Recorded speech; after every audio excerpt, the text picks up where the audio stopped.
qui m'attire dans ce sport, déjà, c'est en pleine nature, donc c'est jamais la même chose, toujours des terrains différents.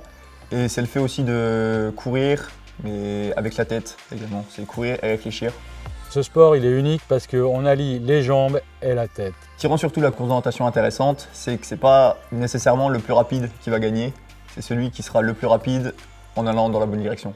Ce qui est dur, c'est courir assez vite, mais pas trop vite, pour toujours être capable de lire notre carte, de prendre des choix et de ne pas faire n'importe quoi et partir dans n'importe quelle direction quand on est en forêt. C'est un sport qui devrait pouvoir se développer parce que déjà dans un premier temps, le trail se développe énormément, que les trailers aiment la nature. Et là, on leur propose de venir courir dans des endroits où ils n'ont jamais couru. C'est le gros point fort de la course d'orientation, c'est qu'on découvre toujours des nouveaux terrains.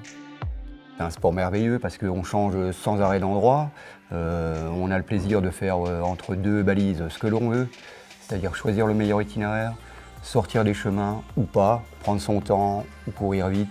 C'est un sport qui peut s'adapter à toute personne. On a beaucoup de familles. Les parents courent, les enfants courent, les grands-parents. Toute la famille peut pratiquer la course d'orientation, du tout jeune âge jusqu'à la personne de plus de 70 ans. C'est justement le point fort de la course d'orientation, c'est que tout le monde peut se croiser en forêt, de tout âge et de tout niveau.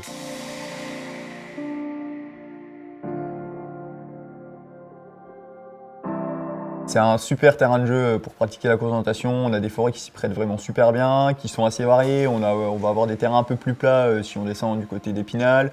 On va avoir des terrains qui seront plutôt dénivelés du côté de la Brèche, Gérardmer. C'est vraiment plein de cartes différentes. Il n'y en a pas deux qui se ressemblent. C'est vraiment un terrain de jeu idéal pour nous les orienteurs. C'est un espèce de patchwork de tous les terrains qu'on peut retrouver pratiquement dans le monde entier. Il y a du micro-relief, du petit relief, il y a des grosses pentes, il y a surtout une diversité de paysages que l'on retrouve pratiquement uniquement dans les Vosges.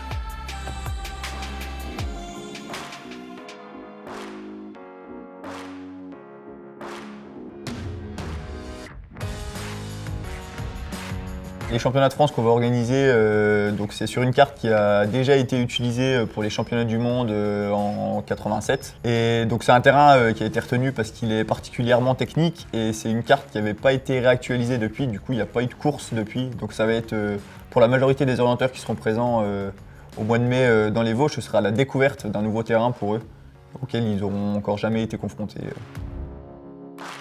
En termes de visibilité, c'est important. On montre qu'on est capable d'organiser pour la France entière des championnats. C'est sûr qu'on est impatient de faire venir les 2500 personnes qu'on attend sur ces terrains-là. Je pense qu'ils vont être heureux d'être là.